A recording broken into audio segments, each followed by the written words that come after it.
ಇತ್ತೀಚೆಗೆ team India ಸಾಕಷ್ಟು ಸರಣಿಗಳನ್ನು ಸೋತಿದೆ. ಸೊ ಇದಕ್ಕೆ one of the main reason star ಪ್ಲೇಯರ್ಗಳ ಇಂಜುರಿ. ಇನ್ನೊಂದು ಶಾಕಿಂಗ್ ವಿಚಾರ ಅಂದರೆ ಇಂಜುರಿ ಲಿಸ್ಟ್ನಲ್ಲಿ ಫಾಸ್ಟ್ ಬೌಲರ್ಗಳೇ ಜಾಸ್ತಿ ಇದ್ದಾರೆ. ಹಾಗಾದರೆ ವೇಗದ ಬೌಲರ್ಗಳೇ ಜಾಸ್ತಿ ಗಾಯಗೊಳ್ತಾ ಇರೋದು ಯಾಕೆ? ಕಳೆದ 6 ವರ್ಷಗಳಲ್ಲಿ ಡೆಬ್ಯೂ ಮಾಡಿದ್ದ ಫಾಸ್ಟ್ ಬೌಲರ್ಗಳಲ್ಲಿ ಉಳಿದವರೆಷ್ಟು? ಕೊಹ್ಲಿ ಯುಗದಲ್ಲಿ ಪೇಸರ್ಗಳ ಡಾಮಿನೇಷನ್ ಹೇಗಿತ್ತು? ಈ ಬಗ್ಗೆ ಹೇಳ್ತೇನೆ. ನಾನು ಶಾಂತ. ನೀವು ಸುದ್ದಿಯಾನದ ಸಬ್ಸ್ಕ್ರೈಬರ್ ಆಗೋದಕ್ಕೆ ಮರಿಬೇಡಿ. ಶ್ರೀಲಂಕಾ ವಿರುದ್ಧದ ಟೆಸ್ಟ್ ಸರಣಿಗೆ ಸಿದ್ಧವಾಗ್ತಾ ಇರುವಂತಹ ಟೀಮ್ ಇಂಡಿಯಾ ಪರ ಜಸ್ಪ್ರೀತ್ ಬುಮ್ರಾ ಆಡ್ತಾ ಇಲ್ಲ. ಸೊ ಇಂಜುರಿ ಕಾರಣಕ್ಕೆ ಅವರು ಸರಣಿಯಿಂದಲೇ ಹೊರಬಿದ್ದಿದ್ದಾರೆ. ಪ್ರಸ್ತುತ ಲಂಕಾ ಸೀರೀಸ್ನಲ್ಲಿರುವಂತಹ ತಂಡದ ಪರ 4 ವೇಗದ ಬೌಲರ್ಗಳ ಪೈಕಿ 2 ಇನ್ನೂ ಕೂಡ ಡೆಬ್ಯೂಗಾಗಿ ಕಾಯ್ತಾ ಇದ್ದಾರೆ, ಅಂದ್ರೆ ಡೆಬ್ಯೂ ಪ್ಲೇಯರ್ಗಳು. ಹೀಗಾಗಿ ಲಂಕಾ ನೆಲದಲ್ಲಿ ಭಾರತದ ಬೌಲಿಂಗ್ ಬಗ್ಗೆ ಕೂಡ ಸಾಕಷ್ಟು ಆತಂಕ ಕೂಡ ಇದೆ. ಮತ್ತೊಂದು ಕಡೆ ಬಿಸಿಸಿಐಗೆ ದಿನೇ ದಿನೇ ತಲೆಬಿಸಿಯೂ ಕೂಡ ಜಾಸ್ತಿ ಆಗ್ತಿದೆ. ಸೀನಿಯರ್ಸ್ಗೂ ಇಂಜುರಿ, ಹೊಸಬರಿಗೂ ಗಾಯದ ಬರೆ. ಕಳೆದ 1 ತಿಂಗಳಲ್ಲಿ ಭಾರತದ ಪರ ಹಲವು ವೇಗಿಗಳು ಇಂಜುರಿ ಆಗಿದ್ದಾರೆ. ಜಿಂಬಾಬ್ವೆ ವಿರುದ್ಧದ T20 ಸರಣಿಯ ಟೈಮಲ್ಲಿ ಪ್ರಿನ್ಸ್ ಯಾದವ್ ಮಂಡಿರಜ್ಜು ಗಾಯದಿಂದ ಬಳಲ್ತಾ ಇದ್ರು. ಅದೇ ಸರಣಿಯಲ್ಲಿ ಪದಾರ್ಪಣೆ ಮಾಡಿದಂಥ ಅಶೋಕ್ ಶರ್ಮಾ ಕೂಡ ಬೆನ್ನು ನೋವಿಗೆ ತುತ್ತಾಗಿದ್ದಾರೆ. ಇನ್ನು ತಿಂಗಳ ಹಿಂದಷ್ಟೇ ಚೇತರಿಸಿಕೊಂಡು ಕೇವಲ 4 ಪಂದ್ಯಗಳನ್ನು ಆಡಿದ್ದಂಥ ಹರ್ಷಿತ್ ರಾಣಾ ಕೂಡ ಮತ್ತೆ ಮಂಡಿರಜ್ಜು ಗಾಯಕ್ಕೆ ಒಳಗಾದ್ರು. ಆಕಾಶ್ ದೀಪ್ ಕೂಡ ಆಟದಿಂದ ಹೊರಗುಳಿದಿದ್ದಾರೆ. ಹಾಗೆ ಟೀಮ್ ಇಂಡಿಯಾ ಪರ ಆಡುವಂತ ವೇಗದ ಬೌಲಿಂಗ್ ಆಲ್ರೌಂಡರ್ಗಳಾಗಿರುವಂತ ಹಾರ್ದಿಕ್ ಪಾಂಡ್ಯ ಮತ್ತು ನಿತೀಶ್ ಕುಮಾರ್ ರೆಡ್ಡಿ ಕೂಡ ಕ್ವಾಡ್ರೆಸ್ಟ್ ಗಾಯದಿಂದ ಪಂದ್ಯಗಳನ್ನ ಮಿಸ್ ಮಾಡ್ಕೊಳ್ತಿದ್ದಾರೆ. ಹೀಗೆ ಸಾಲು ಬೌಲರ್ಗಳ ಇಲ್ಲಿ ಇಂಜುರಿಗೆ ತುತ್ತಾಗಿದ್ದಾರೆ. ಸಿರಾಜ್ ಮತ್ತು ಹರ್ಷದೀಪ್ ಮಾತ್ರವೇ ಫಿಟ್ನೆಸ್ ನಲ್ಲಿ ಪಾಸ್. ಭಾರತೀಯ ಕ್ರಿಕೆಟ್ನಲ್ಲಿ ಆತಂಕಕಾರಿ ವಿಚಾರ ಅಂದ್ರೆ ವೇಗಿಗಳು ತಮ್ಮ ವೃತ್ತಿ ಜೀವನದ ಆರಂಭದಲ್ಲಿಯೇ ಫಿಟ್ನೆಸ್ ನಲ್ಲಿ ಫೇಲ್ ಆಗ್ತಾ ಇರುವಂತದ್ದು. ಸದ್ಯಕ್ಕೆ ಅಂದ್ರೆ ಅಟ್ ಪ್ರೆಸೆಂಟ್ ಮೊಹಮ್ಮದ್ ಸಿರಾಜ್ ಹಾಗೆ ಹರ್ಷದೀಪ್ ಸಿಂಗ್ ಮಾತ್ರನೇ ಬೆಟರ್ ಅನಿಸ್ತಾ ಇರುವಂತದ್ದು ಈ ವಿಚಾರದಲ್ಲಿ. ಪ್ರಸಿದ್ಧ ಕೃಷ್ಣ ಇತ್ತೀಚಿನ ದಿನಗಳಲ್ಲಿ ಎಲ್ಲಾ ಸ್ವರೂಪಗಳಲ್ಲಿ ಭಾರತೀಯ ತಂಡದ ಭಾಗವಾಗಿದ್ದಾರೆ. ಇನ್ನು ಅಂಡರ್-19 ವಿಶ್ವಕಪ್ನಲ್ಲಿ ಕ್ರಿಕೆಟ್ ಅಭಿಮಾನಿಗಳನ್ನ ಮಂತ್ರ ಮುಗ್ಧರಾಗುವಂತೆ ಪರ್ಫಾರ್ಮ್ ಮಾಡಿದಂತ ಕಮಲೇಶ್ ನಾಗರಕೋಟಿ ಹಾಗೆ ಶಿವಂ ಮಾವಿ ಕೂಡ ಗಾಯದಿಂದ ಬಳಲ್ತಾ ಇದ್ದಾರೆ. ಅನಂತರದಿಂದಾಗಿ ಸರಣಿಗಳನ್ನು ಕೂಡ ಮಿಸ್ ಮಾಡಿಕೊಂಡಿದ್ದಾರೆ. ಹೀಗಾಗಿ ತಮ್ಮ ಸಾಮರ್ಥ್ಯವನ್ನ ಸಾಬೀತುಪಡಿಸೋಕೆ ಅವರಿಗೆ ಅವಕಾಶ ಸಿಗ್ತಾ ಇಲ್ಲ. ಟಿ ನಟರಾಜನ್, ಆವೇಶ್ ಖಾನ್ ಹಾಗೆ ನವದೀಪ್ ಸೈನಿ ಅವರಂತ ಪ್ರತಿಭಾವಂತರು ಕೂಡ ಗಾಯಗಳಿಂದಾಗಿಯೇ ರಾಷ್ಟ್ರೀಯ ತಂಡಕ್ಕಾಗಿ ಆಡೋದನ್ನ ಮಿಸ್ ಮಾಡ್ಕೊಳ್ತಿದ್ದಾರೆ. ಇನ್ನು ಮಯಾಂಕ್ ಯಾದವ್ ಹಾಗೆ ಮೊಯ್ಸಿನ್ ಖಾನ್ ಅವರಂತ ಆಟಗಾರರು ಇಂಪ್ಯಾಕ್ಟ್ ನಿರೀಕ್ಷೆ ಮೂಡಿಸಿದ್ರು ಕೂಡ ಆಡಿದ್ದಕ್ಕಿಂತ ಜಾಸ್ತಿ ಅವರು ಇಂಜುರಿ ಅಂತ ಹೇಳಿ ತಂಡದಿಂದ ಹೊರಗುಳಿದಿದ್ದೇ ಹೆಚ್ಚು. ಇನ್ನು ಉಮ್ರಾನ್ ಮಲ್ಲಿಕ್ ಅಂತೂ ಫುಲ್ ಎಕ್ಸೈಟ್ಮೆಂಟ್ ನಲ್ಲಿ ಬಂದವರು ಅಷ್ಟೇ ವೇಗವಾಗಿ ಅದೇ ಗಾಯದ ಕಾರಣದಿಂದಾಗಿ ತಂಡದಿಂದ ಹೊರಗೋದ್ರು. ಯಾಕೆ ವೇಗದ ಬೌಲರ್ಗಳ ಹೆಚ್ಚಿನ ಸಮಸ್ಯೆಗಳು ಕಾಣಿಸ್ತಾ ಇದೆ, ಅಥವಾ ಅವರು ಯಾಕೆ ಇಷ್ಟೊಂದು ಸಮಸ್ಯೆಗಳನ್ನು ಎದುರಿಸ್ತಾ ಇದ್ದಾರೆ ಅನ್ನೋದು ಕೂಡ ಶಾಕಿಂಗ್ ಆಗಿದೆ. ಸಣ್ಣ ವಯಸ್ಸಲ್ಲೇ ಹೆಚ್ಚಿನ ಪ್ರಾಕ್ಟೀಸ್ನಿಂದಾಗಿ ಇಂಜುರಿ ಕಾಟ.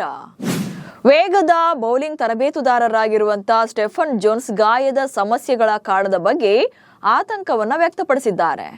ಸುಮಾರು 15 ವರ್ಷಗಳ ಕಾಲ ತಮ್ಮ ವೃತ್ತಿ ಜೀವನದಲ್ಲಿ 148 ಪ್ರಥಮ ದರ್ಜೆ ಹಾಗೆ 191 ಲಿಸ್ಟ್ ಎ ಪಂದ್ಯಗಳನ್ನ ಆಡಿರುವಂತ ಸ್ಟೆಫನ್ ಸ್ಪೋರ್ಟ್ಸ್ ನೌ ಜೊತೆಗಿನ ವಿಶೇಷ ಸಂವಾದದಲ್ಲಿ ಈ ಬಗ್ಗೆ ಮಾತನಾಡಿದ್ದಾರೆ. ಹಾಗೆ ಕೆಲ ಆಘಾತಕಾರಿ ವಿಚಾರಗಳನ್ನು ಕೂಡ ರಿವೀಲ್ ಮಾಡಿದ್ದಾರೆ. ಈಗಿನ ಕಾಲದಲ್ಲಿ ಸಣ್ಣ ವಯಸ್ಸಿನಲ್ಲೇ ಪ್ರಾಕ್ಟೀಸ್ ಅನ್ನ ಶುರು ಮಾಡ್ತಿದ್ದಾರೆ. ಸೊ ಯಾರೆಲ್ಲ ಕ್ರಿಕೆಟರ್ ಆಗಬೇಕು ಅಂತ ಹೇಳಿ ಕನಸನ್ನ ಕಾಣ್ತಿದ್ದಾರೋ ಸೊ ಅವರು ಸಣ್ಣ ವಯಸ್ಸಿನಲ್ಲೇ ಪ್ರಾಕ್ಟೀಸ್ ಅನ್ನ ಶುರು ಮಾಡ್ತಿದ್ದಾರೆ. ಆದರೆ ಅವರ ಬೆನ್ನು ಮೂಳೆಯು ವೇಗದ ಬೌಲಿಂಗ್ಗೆ ಬೇಕಾದಷ್ಟು ಶಕ್ತಿ ಇಲ್ಲದಿರುವಂಥ ಟೈಮಲ್ಲೇ ಹೆಚ್ಚು ಬೌಲಿಂಗ್ ಪ್ರಾಕ್ಟೀಸ್ ಅನ್ನ ಮಾಡ್ತಾ ಇರುವಂಥದ್ದು. ಸೊ ವೇಗದ ಬೌಲರ್ಗಳಿಗೆ ಬೆನ್ನು ಮೂಳೆಯೇ ಮೇನ್. ಬಟ್ ಆ ಬೆನ್ನು ಮೂಳೆಯಲ್ಲಿ ಸಾಕಷ್ಟು ಶಕ್ತಿ ಅಂದ್ರೆ ಅವರು ವೇಗದ ಬೌಲಿಂಗ್ ಮಾಡುವಷ್ಟು ಶಕ್ತಿ ಇನ್ನೂ ಕೂಡ ಡೆವಲಪ್ ಆಗಿಲ್ದಿರುವಂಥ ಟೈಮಲ್ಲೇ ಹೆಚ್ಚಿನ ಪ್ರಾಕ್ಟೀಸ್ ಅನ್ನ ಮಾಡ್ತಾ ಇದ್ದಾರೆ. ಸೊ ಸಣ್ಣ ವಯಸ್ಸಿನಲ್ಲೇ ಹೆಚ್ಚಿನ ಒತ್ತಡ ಬೀಳ್ತಾ ಇರೋದ್ರಿಂದ ಆನಂತರದಲ್ಲಿ ಗಾಯದ ಸಮಸ್ಯೆಗಳು ಜಾಸ್ತಿ ಆಗ್ತಿವೆ ಅಂತೇಳಿ ಹೇಳಿದ್ದಾರೆ. ಅದು ಅಲ್ಲದೆ ಬೌಲರ್ಗಳು ಬ್ಯಾಟರ್ಗಳಂತೆ ಒಂದೇ ರೀತಿಯ ರೊಟೀನ್ ಇರಲ್ಲ, ಅವರಿಗೆ ಫಿಟ್ನೆಸ್ ಡ್ರಿಲ್ಗಳು ಕೂಡ ಬೇರೆ ಬೇರೆ ರೀತಿಯಾಗಿ ಇರಬೇಕು ಎಂದಿದ್ದಾರೆ. ಹಾಗೆ ಇಲ್ಲಿ ಕ್ಯಾಲೆಂಡರ್ ಇಯರ್ನಲ್ಲಿ ಹೆಚ್ಚಾಗ್ತಾ ಇರುವಂತ ಮ್ಯಾಚ್ಗಳ ಶೆಡ್ಯೂಲ್ಗಳ ಬಗ್ಗೆ ಕೂಡ ಪ್ರಶ್ನೆ ಮಾಡಬೇಕಾಗಿದೆ. ಸೊ ಹೇಗಿದೆ ಅವರ ಮೇಲೆ ಪ್ರೆಷರ್ ಅನ್ನೋದನ್ನ ನೋಡ್ತಾ ಹೋಗೋಣ. T20 ಕ್ರಿಕೆಟ್, ಏಕದಿನ ಹಾಗೆ ಟೆಸ್ಟ್ ಹೀಗೆ 3 ಮಾದರಿಯಲ್ಲೂ ಕೂಡ ಬೇರೆ ಬೇರೆ ರೀತಿಯಾದಂಥ ಸ್ಕಿಲ್ ಬೇಕಾಗುತ್ತೆ. ಸೊ ಇಲ್ಲಿ ಬೌಲಿಂಗ್ ಮಾಡೋರಾಗ್ಲಿ ಅಥವಾ ಬ್ಯಾಟಿಂಗ್ ಮಾಡೋರಾಗ್ಲಿ ಮೂರು ಮಾದರಿಯು ಕೂಡ ಒಬ್ಬ ಆಟಗಾರನಲ್ಲಿ ಬೇರೆ ಬೇರೆ ರೀತಿಯಾದಂತಹ ಪ್ರತಿಭೆಯನ್ನು ಎಕ್ಸ್ಪೆಕ್ಟ್ ಮಾಡುತ್ತೆ. ಸೊ ಇದು ಬೌಲರ್ಗಳಿಗೂ ಕೂಡ ಅನ್ವಯ ಆಗುತ್ತೆ. T20 ಪಂದ್ಯದಲ್ಲಿ 4 ಓವರ್ಗಳ ಬೌಲಿಂಗ್ ಮಾಡೋದು ಹಾಗೆ ಟೆಸ್ಟ್ ಪಂದ್ಯದಲ್ಲಿ ಸರಾಸರಿ 20 ಓವರ್ ಬೌಲಿಂಗ್ ಮಾಡೋದು ತುಂಬಾನೇ ಡಿಫ್ರೆಂಟ್, ಹಾಗೆ ಇದು ಚಾಲೆಂಜಿಂಗ್. ಸೊ T20 ಫಾರ್ಮೆಟ್ ಅಂತ ಬಂದಾಗ ಒಂದು ಮ್ಯಾಚಲ್ಲಿ ಒಬ್ಬ ಬೌಲರ್ ಮ್ಯಾಕ್ಸಿಮಮ್ ಅಂದರೆ 4 ಓವರ್ಗಳನ್ನು ಬೌಲಿಂಗ್ ಮಾಡ್ತಾರೆ. ಸೊ ಅದು ಒಂದು ದಿನದಲ್ಲಿ ಅವ್ರು ಮಾಡುವಂಥ ಹೈಯೆಸ್ಟ್ ಬೌಲಿಂಗ್ ಓವರ್ ಆಗಿರುತ್ತೆ. ಅಂದರೆ 24 ಬಾಲ್ ಹಾಕ್ಬೋದು ಅವರು ಒಂದು ಮ್ಯಾಚಲ್ಲಿ.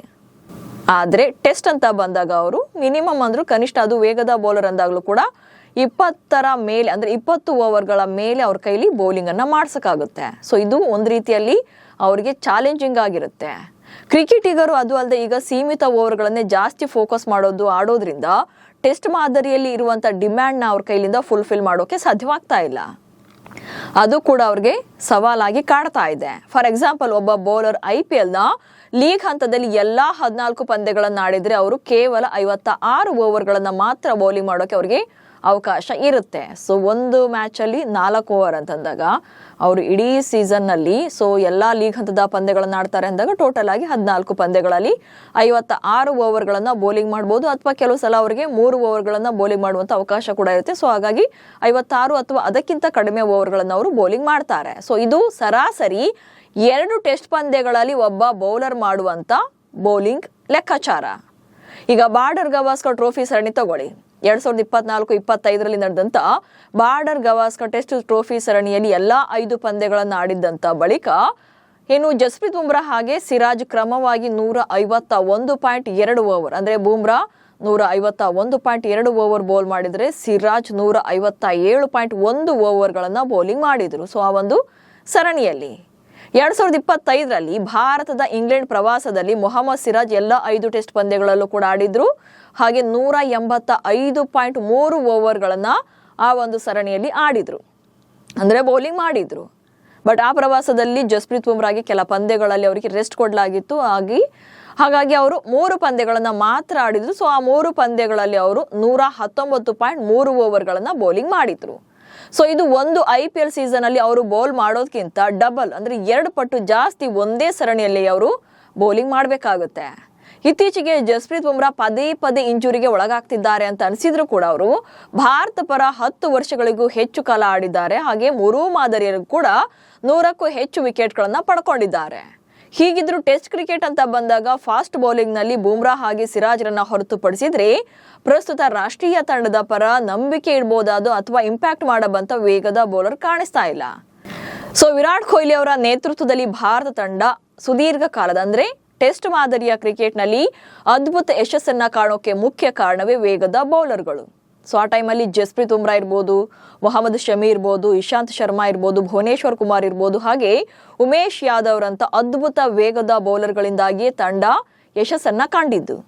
ಆದರೆ ಆ ನಂತರದಲ್ಲಿ ಗುಣಮಟ್ಟದ ಬೌಲರ್ಗಳ ದಾಳಿ ಪ್ರಸ್ತುತ ಎಫೆಕ್ಟಿವ್ ಆಗಿ ಕಾಣ್ತಾ ಇಲ್ಲ. ಅಂದ್ರೆ ಇತ್ತೀಚೆಗೆ ಸ್ವಲ್ಪ ಡಲ್ ಅನಿಸ್ತಾ ಇದೆ. ಹಾಗಂತ ಟ್ಯಾಲೆಂಟ್ ಇಲ್ಲ ಅಂತಲ್ಲ, ಪ್ರತಿಭೆ ಇದ್ರೂ ಕೂಡ ಪದೇ ಪದೇ ಗಾಯಗಳಿಂದಾಗಿ ಪಂದ್ಯಗಳಿಂದ ಹೊರಗುಳಿಯೋದ್ರಿಂದ ಅವರಲ್ಲಿ ಕನ್ಸಿಸ್ಟೆನ್ಸಿ ಕೂಡ ಕಡಿಮೆ ಆಗ್ತಾ ಇರುವಂತದ್ದು. ಅದಕ್ಕಿಂತ ಒಂದು ಶಾಕಿಂಗ್ ವಿಚಾರ ಅಂದ್ರೆ 2020ರ ಜನವರಿ 1ರಿಂದ ಸೊ ಇತ್ತೀಚೆಗೆ ಅಂದ್ರೆ ಈಗಿನವರೆಗೂ ಕೂಡ 2020ರ ಜನವರಿ 1ರಿಂದ ಈಗಿನವರೆಗೂ ಕೂಡ ಓವರ್ ಆಲ್ ಆಗಿ 9 ವೇಗದ ಬೌಲರ್ಗಳು ಹಾಗೆ ವೇಗದ ಬೌಲಿಂಗ್ ಆಲ್ರೌಂಡರ್ಗಳು ಭಾರತಕ್ಕಾಗಿ ಟೆಸ್ಟ್ ಕ್ರಿಕೆಟ್ಗೆ ಪದಾರ್ಪಣೆಯನ್ನ ಮಾಡಿರುವಂತದ್ದು. ಈ ಪೀರಿಯಡ್ನಲ್ಲಿ ರಾಷ್ಟ್ರೀಯ ತಂಡ ಅಂದ್ರೆ ಟೀಮ್ ಇಂಡಿಯಾ 59 ಟೆಸ್ಟ್ ಪಂದ್ಯಗಳನ್ನು ಆಡಿದ್ರು ಕೂಡ ಮೊಹಮ್ಮದ್ ಸಿರಾಜ್ರನ್ನ ಹೊರತುಪಡಿಸಿ ಯಾರು ಕೂಡ 10ಕ್ಕಿಂತ ಹೆಚ್ಚಿನ ಪಂದ್ಯಗಳನ್ನ ಭಾರತ ಪರ ಆಡಿಲ್ಲ ವೇಗದ ಬೌಲರ್ಗಳು 2020ರಿಂದ. ಸೊ ಪಟ್ಟಿಯಲ್ಲಿರುವಂತ ಎಲ್ಲಾ ಆಟಗಾರರು ಕೂಡ ಗಾಯಗಳಿಂದಾಗಿ ಬಳಲ್ತಾ ಇರುವಂತ ಇತಿಹಾಸವನ್ನ ಹೊಂದಿದ್ದಾರೆ. ಸೊ ಇಲ್ಲೇ ಗೊತ್ತಾಗ್ತಾ ಇದೆ ಟೆಸ್ಟ್ ಕ್ರಿಕೆಟ್ನ ಭವಿಷ್ಯ ಎಷ್ಟು ಆತಂಕಕಾರಿಯಾಗಿದೆ ಅನ್ನೋದು. ಇನ್ನು ಭಾರತೀಯ ಕ್ರಿಕೆಟ್ನಲ್ಲಿ ಪ್ರತಿಭೆ ಅಥವಾ ಪ್ರತಿಭಾವಂತ ಆಟಗಾರರಿಗೆ ಕೊರತೆ ಇಲ್ಲ. ವರ್ಷದಿಂದ ವರ್ಷಕ್ಕೆ ಒಬ್ಬರಿಗಿಂತ ಒಬ್ಬರನ್ನ ಮೀರಿಸುವಂತವರೇ ಬರ್ತಾ ಇದ್ದಾರೆ. ಆದ್ರೆ ವೇಗದ ಬೌಲಿಂಗ್ ನಲ್ಲಿ ಪರಿಸ್ಥಿತಿ ಬೇರೆಯದ್ದೇ ಇದೆ. ಟ್ಯಾಲೆಂಟೆಡ್ ಪ್ಲೇಯರ್ಗಳು ಬರ್ತಾ ಇದ್ರು ಕೂಡ ಅವರಲ್ಲಿ ಇಂಜುರಿ ಸಮಸ್ಯೆ ಜಾಸ್ತಿ ಆಗ್ತಾ ಇದೆ. ಅದು ಅಲ್ಲದೆ ಫಾಸ್ಟ್ ಬೌಲರ್ಗಳಿಗೆ ಫಿಸಿಕಲ್ ಎಕ್ಸ್ಟಾರ್ಷನ್ ರಿಕ್ವೈರ್ಡ್ ಜಾಸ್ತಿ ಬೇಕಾಗುತ್ತೆ. ಈವನ್ ರನ್ಅಪ್ ತಗೊಳ್ಳೋದಾಗ್ಲಿ ಅಥವಾ ಬಾಲ್ ರಿಲೀಸ್ ಮಾಡೋದಾಗ್ಲಿ ಹಿಮ್ಮಡಿ ಹಾಗೆ ಮೊಣಕಾಲಿನ ಮೇಲೆ ಅವರು ಹೆಚ್ಚಿನ ಪ್ರೆಷರ್ ಅನ್ನ ಹಾಕಬೇಕಾಗುತ್ತೆ.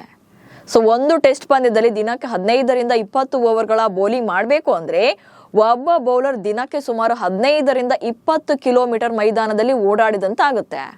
ಸೊ ಹೀಗೆ ಸಾಕಷ್ಟು ಚಾಲೆಂಜಸ್ ಕೂಡ ಇರೋದ್ರಿಂದ ಕಂಟಿನ್ಯೂಯಸ್ ಆಗಿ ಫಿಟ್ನೆಸ್ ಕಾಪಾಡೋದು ಕೂಡ ಕಷ್ಟವಾಗಿದೆ. ಅದು ಅಲ್ಲದೆ ಈಗ ಪಂದ್ಯಗಳ ಸಂಖ್ಯೆ ಕೂಡ ಜಾಸ್ತಿ ಆಗ್ತಾ ಇರೋದ್ರಿಂದ ಮೊದಲಿದ್ದ ಬೌಲರ್ಗಳಿಗೂ ಈಗಿನ ಬೌಲರ್ಗಳಿಗೂ ಕೂಡ ಕಷ್ಟ ಆಗ್ತಿರೋದು ಇಲ್ಲೇ. ಹೀಗಾಗಿ ವೇಗದ ಬೌಲಿಂಗ್ ವಿಭಾಗವನ್ನು ಈಗ ಮತ್ತಷ್ಟು ಸ್ಟ್ರಾಂಗ್ ಮಾಡೋದು ಮ್ಯಾನೇಜ್ಮೆಂಟ್ ಮುಂದೆ ಇರುವಂಥ ಅತಿ ದೊಡ್ಡ ಚಾಲೆಂಜ್ ಕೂಡ ಆಗುತ್ತೆ. ನಮಸ್ಕಾರ.